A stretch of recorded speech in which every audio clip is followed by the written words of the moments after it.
ശ്രേഷ്ഠകരമായി ഇവിടെ സൃഷ്ടിച്ചാക്കി വയ്ക്കുമ്പോൾ, അവനെ നല്ലവനായി കൊല്ലാകുന്നവനായി ഈ ഭൂമിയിൽ നിർമ്മിക്കുമ്പോൾ മനുഷ്യൻ അനേക സൂത്രങ്ങളെ കണ്ടെത്തി എന്ന് വിശുദ്ധ ബൈബിൾ നമ്മളെ പഠിപ്പിക്കുന്നു. അങ്ങനെ മനുഷ്യൻ കണ്ടെത്തിയ വിവിധങ്ങളാകുന്ന സൂത്രങ്ങളിലൂടെ ജീവിക്കുന്ന ഒരു വലിയ സമൂഹത്തെ നമുക്ക് കാണുവാൻ കഴിയും.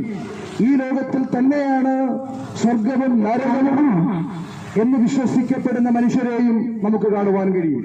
എന്നാൽ ഈ ലോകത്തിനപ്പുറം മനുഷ്യനൊരു ജീവിതമുണ്ട് എന്ന യാഥാർത്ഥ്യം ഇതര വിശ്വാസങ്ങളും മതഗ്രന്ഥങ്ങളും പഠിപ്പിക്കുന്നതിനേക്കാൾ ശക്തവും വ്യക്തവുമായി പഠിപ്പിക്കുന്ന ഒരു വിശുദ്ധ ഗ്രന്ഥമാണ് ബൈബിൾ എന്ന് പറയപ്പെടുന്നത്. എന്താണ് ബൈബിൾ? കാലങ്ങൾക്ക് മുമ്പ്, നൂറ്റാണ്ടുകൾക്ക് മുമ്പ് ഈ ലോകത്തിന്റെ വിവിധ ഇടങ്ങളിൽ നിന്നുകൊണ്ട് വിവിധ എഴുത്തുകാരാൽ ദൈവത്തിന്റെ പരിശുദ്ധാത്മാവിനാൽ എഴുതപ്പെട്ടിരിക്കുന്ന ഒരു ഗ്രന്ഥമാണ് വിശുദ്ധ ബൈബിൾ.